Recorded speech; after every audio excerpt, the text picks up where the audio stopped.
सवाल नंबर 18, सुजूद तिलावत में क्या पढ़े।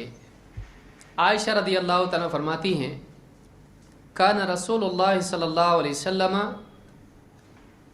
यक़ूलु फ़ी सुजूदिल क़ुरआन बिल्लैल।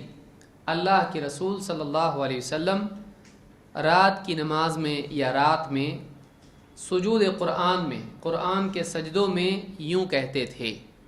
आप सल्लल्लाहु अलैहि वसल्लम एक दुआ पढ़ते थे। कुरान जब आप पढ़ते हैं तो बाद सजदे की आयतें उसमें आती हैं, उन पर सजदा करना चाहिए। उस सजदे में क्या पढ़े? आप पढ़ते थे, सजद वजही लिल्लज़ी खलक़हु व शक़्क़ समअहु व बसरहु बिहौलिही व क़ुव्वतिही। इमाम अबू दाऊद, तिरमिज़ी और नसई ने इसको रिवायत किया है। क्या दुआ है? मेरे चेहरे ने उस ज़ात को सजदा किया जिसने मेरे चेहरे को पैदा किया।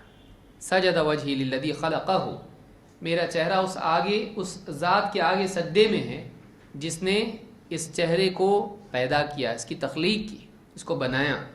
व शक़्क़ समअहु व बसरहु, और इसमें सुनने और देखने का अज़्म, कान और आँख बनाएं। बिहौलिही व क़ुव्वतिही, अपने ज़ोर से, अपनी क़ुव्वत से। तो अल्लाह रब्बुल आलमीन ने बेहतरीन सूरत और सलाहियतें हमको अता की। एक आदमी अल्लाह के आगे जब सजदे में जाए कुरान पढ़ते वक्त, तो उस वक्त में उसके दिल में कैफियत होना चाहिए कि अल्लाह रब्बुल आलमीन ने इतना बेहतरीन चेहरा और सर मुझको दिया जिसके अंदर दिमाग है, आँख है, कान है, ज़ुबान है, और सांस लेने के लिए नाक है। नागिन तो सांस कैसे लेगा? आप सोचिए, ज़िंदगी बाकी रह सकती, कैसा होगा आदमी का। तो एक आदमी को ये सारे मुअज़्ज़म आज़ा, बेहतरीन आज़ा अल्लाह ताला ने उसके चेहरे में दिए हैं।